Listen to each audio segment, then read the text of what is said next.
Eiffel Tower listeners, I'm going to be honest with you right from the beginning. This is an episode unlike any I've ever done before. It's totally different. I'm still pinching myself because I can't quite believe that it happened, but I need to rewind before I even get into the story.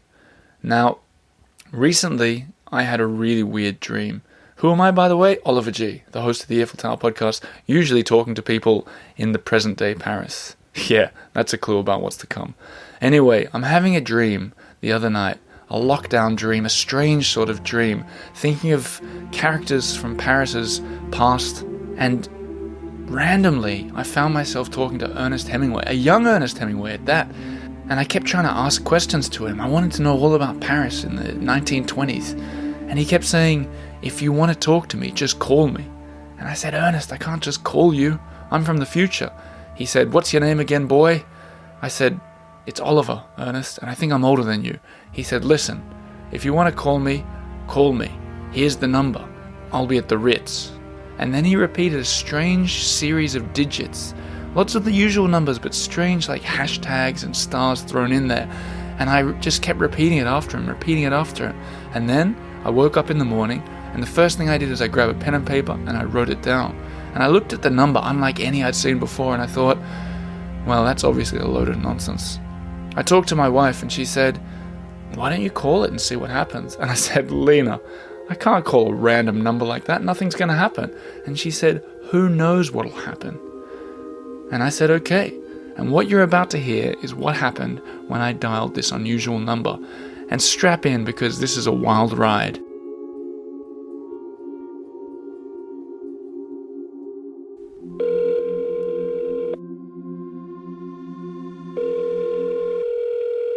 Allô, bonjour. Hi, is that the Ritz Hotel? Bah oui. Ah, do you speak English? Yes, monsieur, of course. Ah, great. I'm looking to speak with Ernest Hemingway. Monsieur Hemingway? Yes, is he there at the moment? Ah oui, he's always here. Ah, what a surprise. Pas de problème. Can I be put through to him, please? Bah oui. Okay. Oh, one quick question. It's going to sound a bit weird, but what year is it right now? Bah c'est 25. 1925. 25. 1925. Bah oui. Okay. Okay, yes, I'm ready. Thank you. Ok, merci. If, as I suspected, the receptionist with a slight Swedish accent was really about to get Ernest Hemingway on the phone with me, that meant I'm having an opportunity right now to interview one of the greatest writers in modern history, but also I'm in a tough position because I can't reveal to him that I know his future, and indeed the world future of literature. So if we're in 1925, that means Hemingway hasn't yet released his first book, The Sun Also Rises, but would be living in Paris, would be hanging out with people like F. Scott Fitzgerald and Picasso, Gertrude Stein, and has a brilliant future ahead of him. So what should I talk to him about? Just as I start getting my questions in my mind, a gruff voice interrupted me on the phone. I'll play the recording. Yes, hello, who is this? Hello, this is Oliver. Oliver who? Where are you from, Oliver? Oliver, we met briefly. Did we meet at the Star? Where are you calling from? I'm a busy man. We met ever so briefly, and you told me to call you. I'm the journalist. Yes, Oliver, the Australian. Yes, I remember you now. How are you? I'm very well. How are you? I'm doing okay. Another day, another dollar. What else can I say? You can say whatever you like with me, Mr. Hemingway. I'm just trying to figure. I know you're a busy man. How long have I got you for to chat right now? You've got me for 20 minutes. No conversation should last more than 20 minutes. You can say what you need in that amount of time. Okay, well, let's start with the basics. I just want to get a bit of a sort of an idea of Mr. Hemingway the man. You're at the Ritz Bar now. Is that an important place for you? The Ritz Bar is an important place to me because Paris is important. I don't put much import on anything else but my own life and my own ways. Well, you're a very serious man. I am serious when it calls to be serious, and I have fun when it calls to have fun. Well, if you fancy, you can have fun. I'm just another journalist in Paris, but I wouldn't want to steer the conversation anywhere you're not comfortable with, Mr. Hemingway. I am comfortable with all the questions, just don't ask me about Illinois. Illinois, why not? I've said it before and I'll say it again. Illinois was a different time for me when I was a boy and didn't know anything about life and death. Okay, so we'll keep it away from Illinois. Why don't we talk a little bit about your work? I want to talk to you in the 20 minutes or the 15 that we've got left.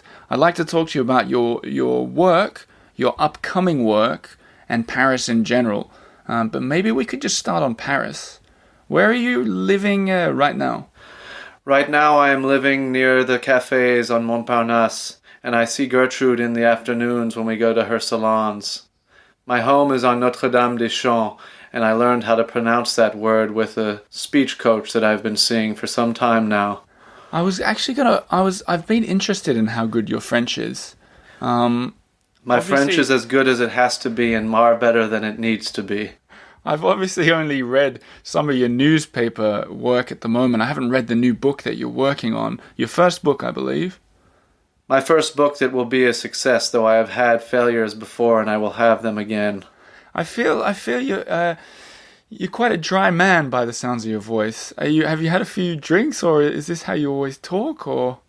I am dry in the evenings usually, although in the mornings when I wake I find that my words come more easily, and that's why I write every morning in the beginning of the day. Talk to me about your writing. Talk me through what's this new book that you're working on?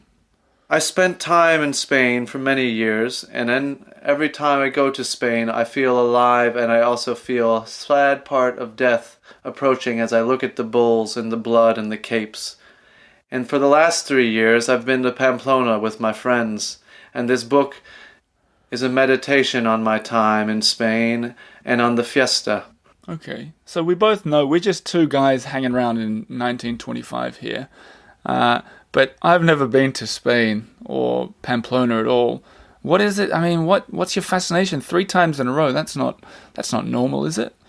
Gertrude will tell you that she told me to go to Spain, but I will tell you that it was me who first found the place.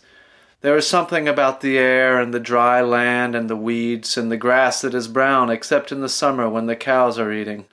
And I love it because I love the beer and the wine and the dance. So you just let loose and have fun there, or? I let looser there than I have let loose anywhere else in my life. Right. And so what, the book is just is kind of a story about popping down there, or is it a kind of a memoir? Ernest? Can I call you Ernest? There is no popping in my story, and you may call me Ernest so long as you stick to that. Okay.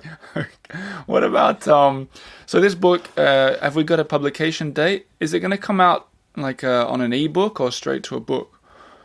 E-books. I have no clue of what you mean, nor do I find any interest in what you've said. Sorry, let's ignore that. It's going to come out just straight to just a paperback book, I assume. Scribner has made a fantastic cover of the paperback and the hardback as well in time. It shall come out in the beginning of next year, when I will move to a new place with a new woman because I have tired of my old wife. Wow, is this an Eiffel Tower exclusive?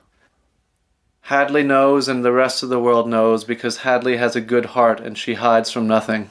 Can you talk to me a little bit about Hadley? Because I heard the rumor going around that she was involved in a pretty, it sounded like a terrible accident with a lot of your work. Is this something that you've talked about before, or? You must be speaking of my trip to Switzerland back when I was a young writer and didn't understand the price of failure. That's exactly what I'm talking about. Can you walk me through that? I need to know the full story. A lot of rumors are going around. It was my first year in Paris, and I was writing a lot about economics and conferences and politicians. And I was bored of this work, but it was work that was honest and true, and so I went to Switzerland to report on an economic conference. Hadley, being my wife and my confidant and my friend, knew that I missed the prose on the paper that I used to write up in the attic when I had my writing studio on the Rue Descartes. So she brought my trunk of writings to Switzerland and Lausanne. Something happened along the way. What happened, I cannot quite say. Well, may I say the rumor that I've heard, and you can tell me if I'm on the right track? Can we go that far? I am not one to entertain rumors unless I can squash them. Okay, well, this is what I heard. I heard that she'd put all your work, gathered it all up in a suitcase, and I think someone had stolen the whole suitcase. Everything was lost. It would Rumor? appear that there were thieves on the train, although what thieves would steal a man's words I do not know. Right. How did that feel for you to lose everything? It reminded me of a phrase by my friend Ezra, Mr. Pound, who always told me to make it new. And when we were in Italy and I was lamenting the loss, he suggested that perhaps I start fresh with a new voice as a new man. Okay. And is that what you've been doing? I have been working, and I have been diligent about my work, although I do have time to play with F. Scott as well as his wife and our friends that accompany us to Spain when the time is right. Can we talk a little bit about your friends? Because, I mean, I know it's going to sound weird, but imagine in 100 years from now, let's say 95 years from now, present day, 1925, do you think that the people you're hanging around with in Paris and yourself, do you think any of you will be household names and remembered forever? I believe that memory is never really true because a man remains a mystery to himself. And so in 100 years from now I can only hope to leave an inkling of what I as a man once was as a man in Paris. My friends love me and I love them, though not in a romantic way, for I am not a man who is faint of heart. It's difficult to speculate on the future with a man like you, Hemingway, a man it seems to me you enjoy using short sentences and not speculating too much about, what could be. But I would love it if you could try. Some of the people you're hanging around with, they're on my list of people to interview as well. Do any of them have feelings that they want to be known in the future? Are they trying to leave their legacy? I mean, F. Scott Fitzgerald, Gertrude Stein, these are people who, they're the talk of the town right now. But, Pablo is a man who comes to mind. He would like to be known well into his death. Which Pablo are you talking about? Mr. Picasso, of course. You're hanging out with him? Pablo and I hang out, if that's how you would like to refer to it. Are you standing behind your words, Oliver? Do you refer to this as hanging out, me and Pablo? I was trying to attempt some wordplay there, Hemingway, or Hem, because Pablo and his art is hanging on the wall. So I thought, hanging out with an artist was just... You can use that if you like. I see you are dabbling in the world of comedy, and I applaud any man who tries to be brave. Thank you very much. But what's he like, Mr. Picasso? Is he a man of few words? Does he speak English, Spanish? What are you speaking with him? Pablo speaks a variety of languages, both French and Spanish and English, from what I understand. He often speaks to me in accented French, for he is a Spaniard through and through, and that is why I admire him. What about Gertrude Stein? What's she like? Gertrude Stein and I have a somewhat complex relationship. For when I first met her, she was my brother. But now I believe her to be an old bitch. Oh, is this true? Why is that? Stein believes that she is the reason that I write well, and I tell her that I am the reason I write well, for only a man who spends his time working on his writing can be the owner of his own craft. Wow. She also, I believe, lives on the left bank of Paris. Is that right? She lives very close to me, although I would say I feel very far away. Her and Hadley still get along, but her salons have become somewhat of a bore in my later years. Tell me about these salons. I've heard rumors that they're kind of the place to be in Paris. I know you don't like rumors except to quash them. Indeed. What are these like? I mean, are these? How do you get an invite to such a thing? To be invited to a home implies that you require an invitation, and when you know the people that I know, it is a matter of course that you are there. Stein is a friend of mine still, though I do have my problems with her. The salon is a place where we gather to speak and discuss the mysteries of life and also of death. Do you think you could get me an invite to one of these salons? I suspect that a man who asks for an invite is not prepared to be invited, so I'm afraid no. Yeah, all right, fair enough. Let's talk about Paris. Paris, Paris. I noticed from the tone in your voice the first first tone I think I've heard that's different. That you must have a special place in your heart for this city. When did you first get here? I mean, what are you, 25, 26 years old right now? I am 25 years young. Okay, and so when did you come to Paris? I first arrived in the City of Lights in 1918 when I was a soldier heading towards the front in Italy. Okay, and what made you want to come back? What makes any man want to fall in love with himself and with the beauty that is a city that never dies? What makes any man want to walk along the Seine and read a book to his lover hand in hand? Are you asking me now, Hem? Can I call you Hem? You may call me whatever you please, Ollie. Whoa, okay. Ollie, I'm not sure about that. Okay, so you do like Paris. You came back. I've heard through contacts I have, other journalists in Paris, book writers too, that you are a fan of walking around the city. I am quite a fan of walking, although in France it is referred to as to flâner. The flâneur is a man or a woman. I take no precedent. If you do not understand what that means, do not worry, it will become clear in time. I flâner around the neighborhoods because this is how I find my inspiration. To flâner is to walk without direction, a purposeful lostness. I like that. You should write that down. What about I think before you lived in Montparnasse, which sounds like a crazy place to be. It smells like a zoo on a good day, but it is fun and we drink well and we enjoy our dancing. Well, tell me a little bit, which do you prefer out of Montparnasse? Some people who will be hearing this interview that we're doing, because I am recording it, Hem. Of course, you are a reporter and a good reporter at that, and you must record all things that you report on. Why, thank you. But some people will be wondering if you had a preference. Are you eating an apple? Did I just hear an apple? I am eating clementines and chestnuts from the market downstairs. Okay, downstairs from the Ritz. Yes. Okay. Tell me about... I'm very interested. But previously you lived up just off Rue Mouffetard, I believe. Rue Mouffetard, that quaint, strange street. I live, in my mind, still right off the Place de la Contrescarpe. Me and Hadley found a little home there when I first arrived in 1921, although we didn't move in until 1922.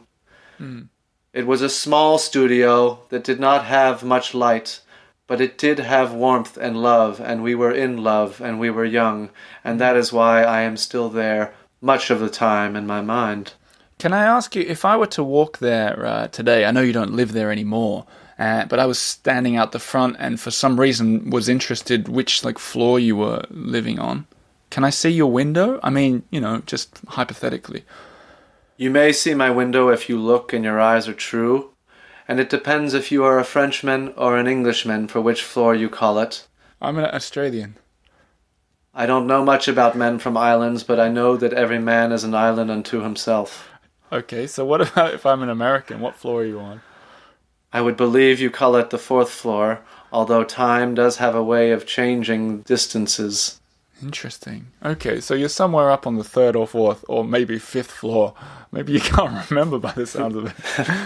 That would be correct. Okay, but let's talk about... I'm fascinated by that area on the left bank of... I love all of Paris, but I do also love that sort of Contrescarpe, Mouffetard area. I know it was a long time back that you lived there, a year or two at least, but can you walk me through... imagine you're talking to someone from the future. Walk me through an average day in the early 20s when you lived there in that part of town. Was it people out in the streets, ducks and chickens? Walk me through it. There were ducks and there were chickens and there were horses too. And there were no red wheelbarrows from what I remember, though there was a man who had a horse and carriage, and he would bathe you for a price, carrying the canvas tarp up to your home to fill it with warm water so you might clean yourself of the day's activities. Wow. Did you ever do that? A man who takes a bath in his own home is but a shadow of himself. I only bathed in the public baths because I am a man of the people. Sure, okay. I've got 2 more questions. I know you want to get back to the bar in the Ritz. Is it expensive in there, by the way? Expense is but a word we use for things that we might wish to have. So, Yes. so the last two questions I had, one is going to sound really odd and irrelevant, but I'll get to that one in a second. First, I just want you to talk me through your typical favorite day. In fact, I'll rephrase that. Imagine for some reason it's your last day in Paris and you have to go back to United States or somewhere else, Spain maybe. God forbid. How would you spend your last day in Paris? I would wake up at the crack of dawn when the morning was true, and I would write until my hand was tired, but not tired enough to not want to continue the next day. And then I would walk down to the gardens of Luxembourg and look at the paintings in the museum. Impressionism is the greatest of all art forms, and I can only hope to one day portray what they have done on the page. I will then go to the closerie for my coffee, and I may do some editing then. And afterwards I will head down to the cafes of the Montparnasse, maybe go to the Rotonde or the Dome for a drink with F. Scott. For afterwards the salon will be busy and filled with characters, and I always look for characters to write about because I also am a character. That's true. And late night or just get back to the family? The night begins with the first drink of the afternoon, and it ends in the morning when I write again. Okay. And how is F. Scott, by the way? He is nursing a hangover, and he will be nursing it for some time. Okay. The man should be editing more than he should be drinking, but of course no man can listen to another man's orders. Sure. The last question, Hem, I know you're busy. It's and I said it's going to sound odd, but if we rewind 5, 6, 7 years, you won't forget the Spanish flu outbreak. Of course, the great pandemic swept across our nations like a dark, devious damsel. That's true. Terrible time. I'm just wondering. I'd heard it was spreading around word that F. Scott was saying you didn't take it very seriously. I took it seriously enough by removing myself towards Switzerland with my wife at the time, who is still my wife, although I don't feel that she is my wife any longer. Right. He said you didn't wash your hands. I washed my hands with sand and dirt because I am a man of the earth. Okay. And if a virus shall kill me, it shall kill me. A bull, however, has its choice. Right. What about last question here? Your new book coming up about the Spanish bullfighting.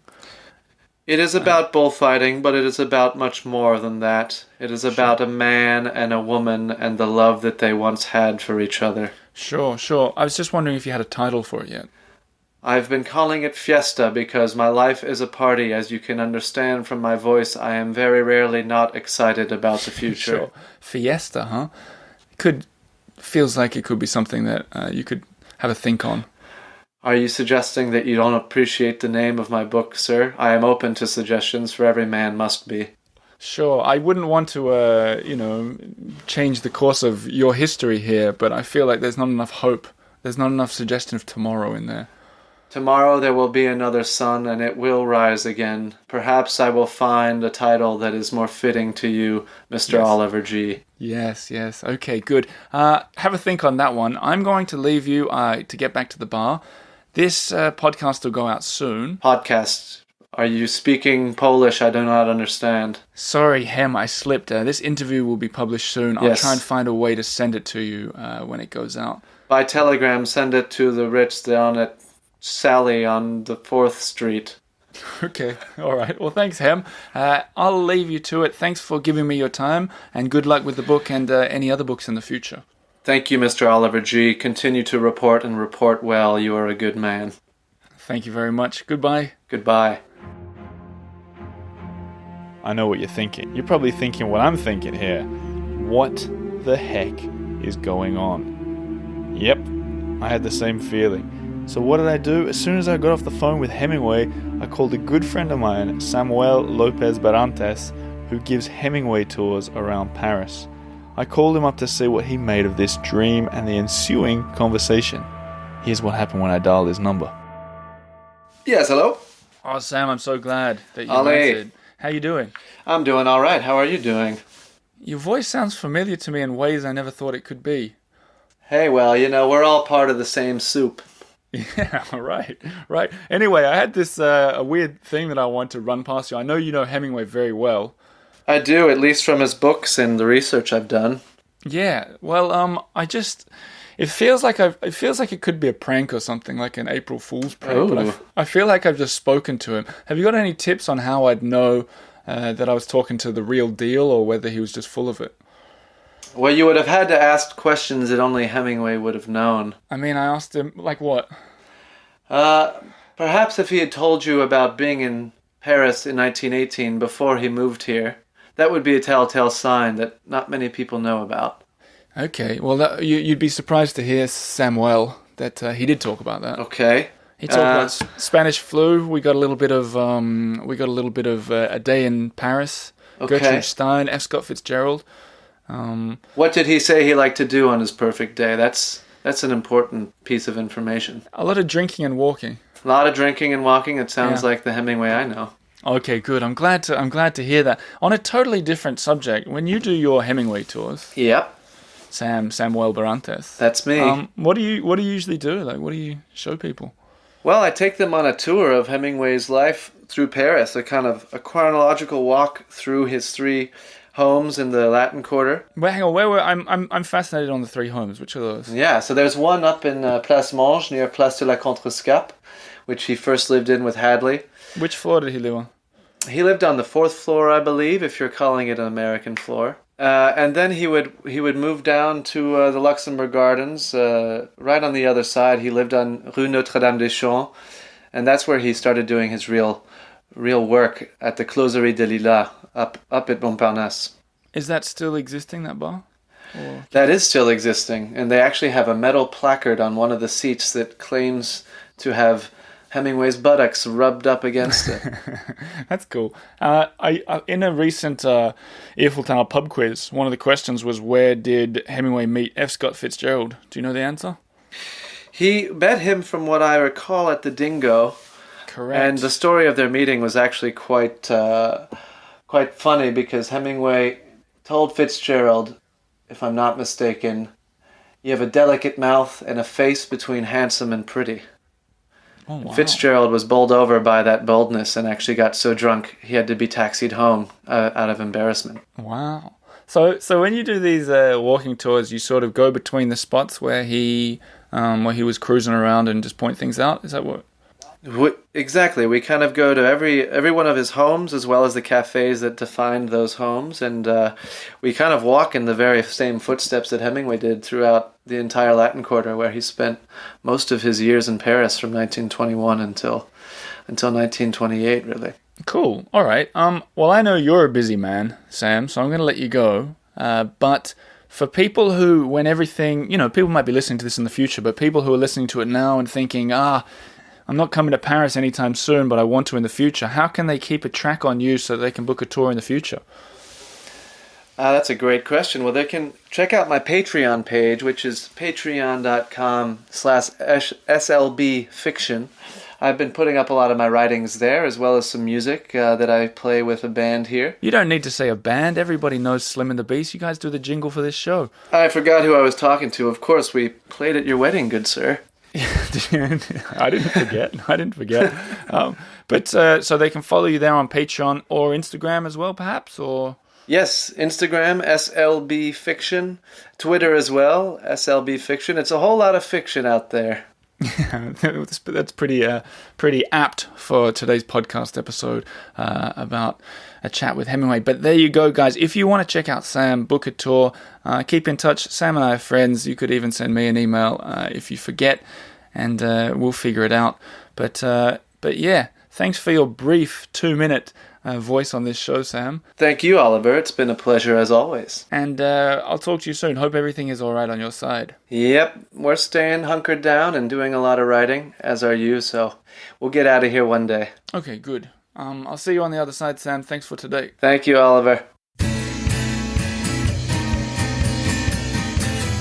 Well, there you have it, everybody. That was an episode to remember, I think. Did you like it? If you listened this far, you probably did. Who do you think would be fun to meet in future dreams? Who do you think would be a really cool interview to have from the past? Let me know. Send in an email. If you enjoy this kind of stuff, consider supporting it on Patreon.